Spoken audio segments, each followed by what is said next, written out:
Good evening, once again.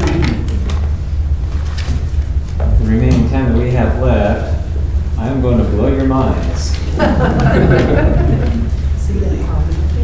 thought I was stretching it a little bit, but you're going to go for the... Well, we'll see. We'll see how, hopefully you'll be able to follow, I'll be able to explain this clearly. Let's start with 2 Timothy 2:15. We know this verse. We're going to assign additional meaning to it tonight.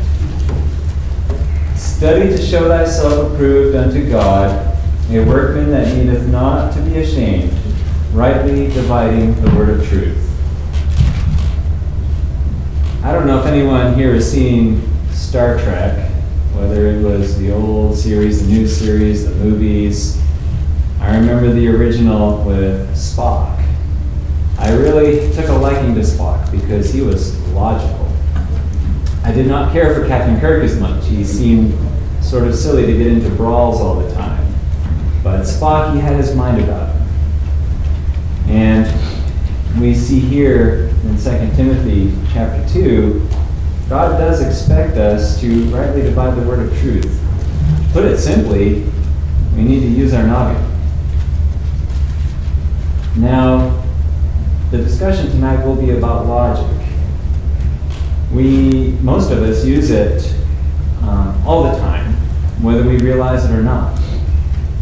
There are four, main categories of logic. We have informal logic, followed by formal logic. Then there's symbolic logic and mathematical logic. Let's scratch mathematical logic. That's not going to apply to what I would like to discuss tonight.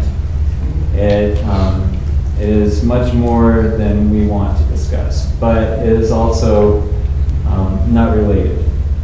Symbolic logic, I'll give you a brief description. It essentially uses symbols to represent things like prepositions, phrases, words, an idea or a concept. And the idea is that you use a symbol in place of those types of things like prepositions and phrases in order to help a person who's trying to define something logically to come to a valid conclusion, follow it easier. So the idea is that symbols make it easier to come to a conclusion.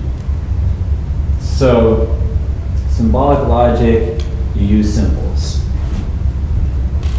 Now let's start and go back to informal logic. There are two types of informal logic. We have what's called deductive reasoning and inductive reasoning. And to put it simply, deductive reasoning, we've all heard about the word deduced. I deduce this or I deduce that. Deductive reasoning starts general and goes to specific. So, for example, all birds lay eggs. Pigeons are birds. Therefore, pigeons lay eggs. That is deductive reasoning. You start with a premise, a major premise. All birds lay eggs. That's followed by a minor premise. Pigeons are birds. And then you follow that with an inference. Therefore, pigeons lay eggs. I can't help but I was a little bit inspired from Roger's devotional last week on necessary inference. Necessary inference is a use of logic. And so I thought I would just step it up a little bit this week. So that's deductive reasoning. You take something that's general, a standard, repeated, observable premise. All birds lay eggs, we know that. You add a minor premise to it. Pigeons are birds. And then you infer a conclusion from that pigeons lay eggs. So they are reliable. This type of reasoning is reliable, assuming that the premises are true. But the idea, again, is you're going from something general to something specific. Now, inductive reasoning is the opposite. You start with a set of observations, which then leads you to making generalizations.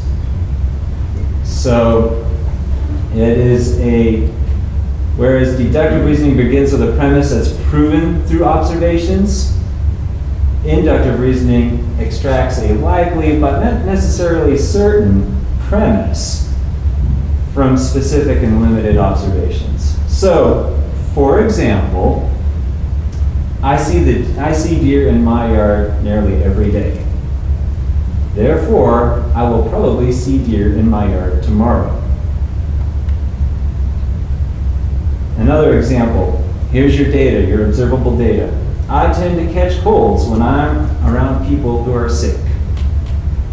My hypothesis or my generalization, colds are infectious. So you observe, you identify a pattern, and then you lead to some sort of generalization, whether it's a hypothesis or a theory. And in the world of science, both deductive and inductive reasoning are generally used hand in hand at the same time as they are trying to reason things out or discover and make conclusions on different scientific matters. You also have this thing called abductive reasoning. And the only difference between abductive and the others is the fact that there is an obvious lack of completion of your observations. So, for example, a detective is trying to solve a case. They already know that there may be there's a lack of information, that they have to figure out more information. So you're starting with not enough. And you're trying to explain the data that you find.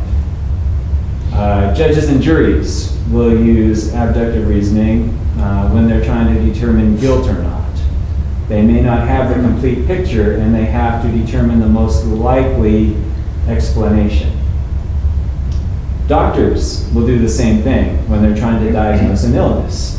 They try to take the symptoms. They don't have the full picture necessarily, but they try to draw a conclusion and form a diagnosis based on what they observe, even though you may not have the complete picture to start with. So the only thing with abductive reasoning is that it's obvious you don't have the whole picture when you start.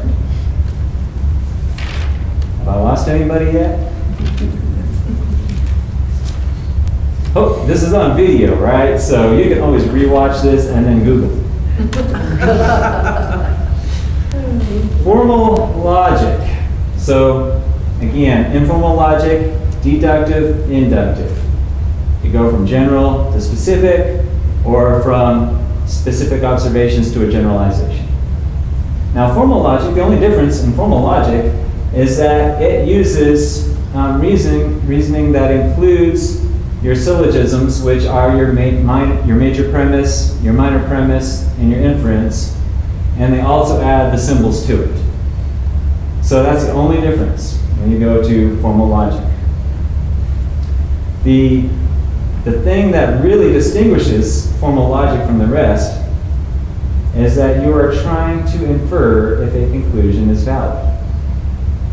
So, for example, if I went back to my birds, or let's use spiders, we can say all spiders have 8 legs.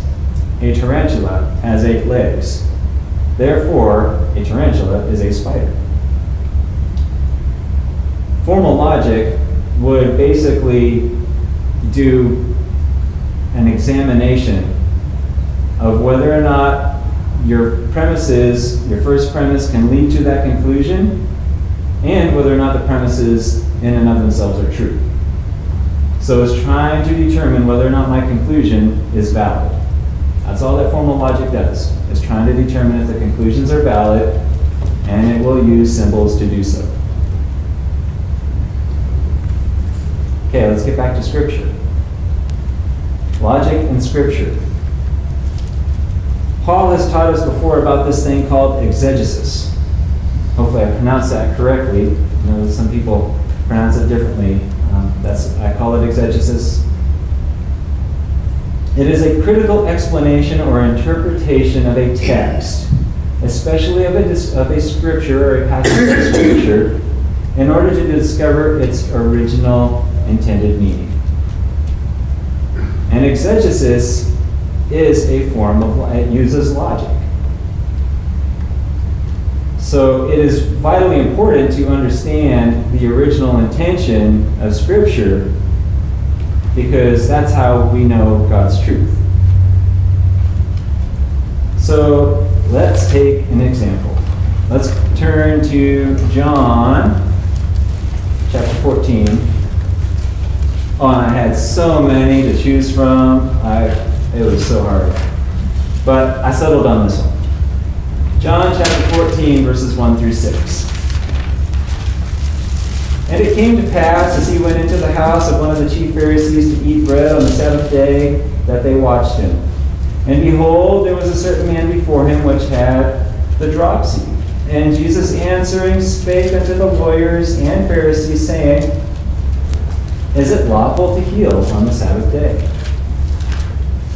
And they held their peace. And he took him and healed him, and let him go. And he answered them, saying, Which of you shall have a donkey or an ox fallen into a pit, and will not straightway pull him out on the Sabbath day? And they could not answer him again to these things. This is not the first time that Jesus healed on the Sabbath. In fact, he healed on the Sabbath probably about 5 times, if I recall correctly. And you'll see that actually in the previous chapter if you go to, and I think I might have said John 14, I meant Luke 14. So I just realized that. Luke 14, you can also see another example in chapter 13 as well. So, point being, the Pharisees, the lawyers, they were all after Jesus for healing on the Sabbath day. This was nothing new. Jesus did it multiple times. We know from Exodus chapter 20, verse 8, that we're to keep the Sabbath holy. We know that stems from Genesis chapter 2, where God rested on the 7th day of creation. And the Pharisees of the time were trying to catch Jesus in some sort of wrongdoing, trying to catch him being unlawful. So the major premise, keep the Sabbath, holy and rest. Now, Jesus asked them, which of you, would have, a donkey or an ox fallen into a pit, would not straightway pull them out on the Sabbath day? Of course they would. If somebody had fallen into a well, you would pull them out. You wouldn't just say, I'll see you tomorrow. Good luck. No, you would help somebody. And Jesus used their own flawed logic against them. So the minor premise, so you have a major premise, keep the Sabbath holy. Minor premise, it is not unlawful to save life or do good on the Sabbath. The inference, therefore, becomes that Jesus did not break the law. That's a form of deductive reasoning. It's important to know that sufficient evidence demands a rational conclusion. So, again, let's take a look at Romans chapter 1, verse 20. For the invisible things of him from the creation of the world are clearly seen, being understood by the things that are made, even his eternal power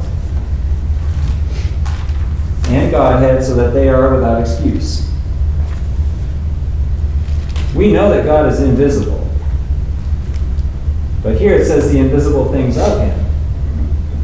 So that means that we can perceive the things of the invisible God, i.e. the creation. When we look at the creation, we see the order, we see the design of it, and that testifies to an intelligent cause or designer. So even though it is clear that God is invisible, it is also clear that we can know that he exists. And furthermore, at the end of verse 20, so that they are without excuse. Again, God expects us to use our minds, to think rationally, and to reason, to assess the evidence that is before us, and to draw reasonable conclusions, just as it spoke in 2 Timothy. We all use logic instinctively, but sometimes it's important to understand when we don't have all of the information and are drawing conclusions, or understand what kind of reasoning we're using when we do draw conclusions. Some people blame all of the divisions among the secular world and even among the church, that maybe we shouldn't be so critical and approach things with such a logical method. The scriptures speak otherwise. God speaks otherwise.